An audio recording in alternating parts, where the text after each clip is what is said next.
What if everything you were taught to believe about family, about progress, even about faith, wasn't actually a foundation for a good life?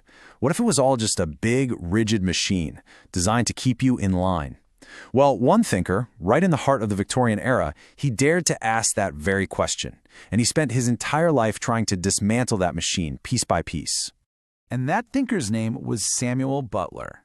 So in this explainer, we are diving deep into the mind of a true maverick. This is a guy who went head-to-head with the entire Victorian establishment.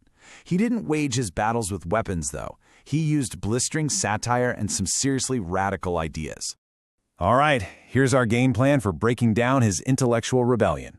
First, we're going to meet the rebel himself. Then, we'll see how he just shattered the Victorian family mold.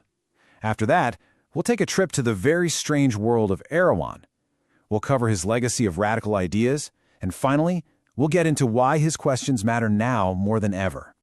Okay, let's get right into it.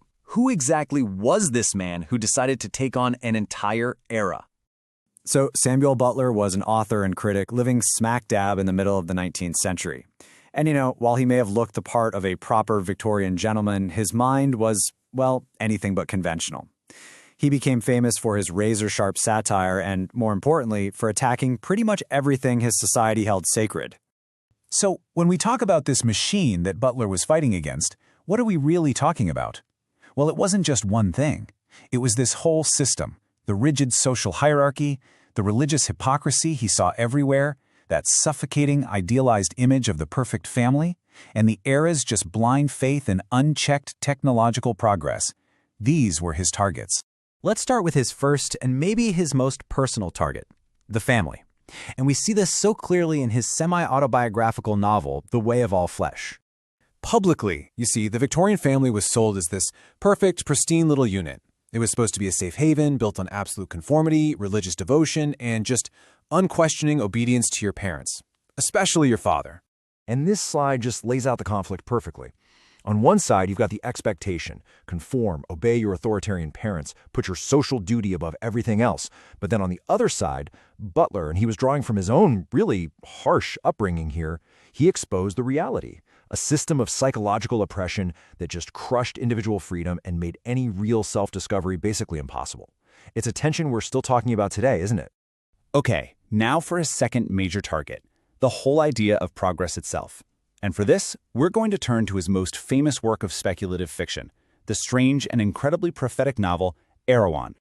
First off, the name itself is just classic Butler, Erewhon. It's just the word nowhere, spelled almost perfectly backwards. It's this fictional, hidden land that he uses like a satirical mirror to reflect all the absurdities of his own society. So what's life like in Erewhon? Well, it's completely upside down. If you get sick, you're treated like a criminal, and you get punished for it. But if you commit a crime, you're treated with sympathy and sent off to a therapist. And most famously of all, any complex machines are totally banned. But the really crucial question is why? Why were they so afraid of machines? The Erewhonians had this belief that machines could actually evolve consciousness, and that they would eventually surpass and enslave all of humanity. And just remember, he wrote this in 1872. That is a stunningly forward-looking anxiety about the dangers of our own creations. Butler's rebellion wasn't just in his novels. Oh, no. He used that same sharp, critical lens to dissect the intellectual foundations of his entire world, taking aim at the biggest ideas in science, religion, and even literary history. For instance, in his book, The Fairhaven, he made a satirical, but also very serious argument that Jesus was simply a human being, not a divine one. Now, in an era of intense public piety, this was a direct assault on traditional Christian doctrine. It was his attempt to strip away all the dogma and push for a more rational, humane kind of faith. He even waded into the biggest scientific debate of his time, evolution. And while he respected Darwin, in his own book, Life and Habit, he kind of pushed back against the idea that evolution was driven just by random chance. He argued that our conscious choices, our learned behaviors, our habits, that they all played a crucial role, basically carving out a space for human will in our own development. And then there's this, which was just so ahead of its time. He published a book called The Authoress of the Odyssey.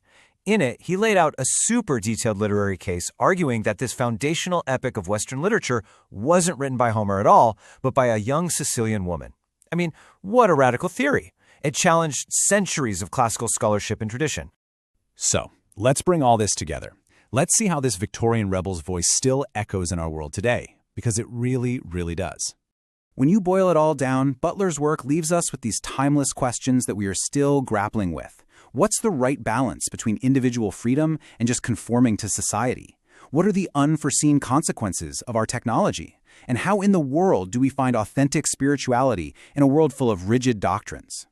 And that, right there, is his ultimate legacy. Through his sharp critiques and his incredible novels, Butler didn't just challenge his own time. He literally laid the groundwork for so many of the most important conversations of the 20th and even the 21st centuries, from evolution to personal freedom. Which leaves us with one final and kind of provocative thought. Over 150 years ago, Samuel Butler imagined a world that was terrified that machines could surpass human intelligence. Looking at our world today, is that future he feared already here?